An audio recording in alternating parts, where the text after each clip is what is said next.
білімнің, исламның мәдени орталығы болған Түркістанды сол орта ғасырлық келбетін сақтап, мына білім мен ғылымның 21 ғасырдағы орталығына айналдырылған жобалармен танысып отырмыз.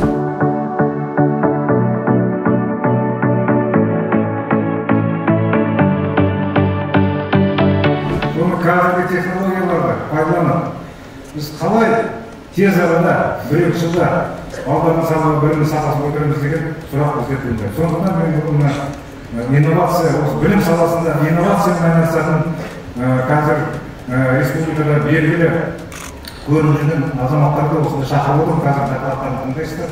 Жақсы идеялар бар. Соған біз кірісуіміз керек.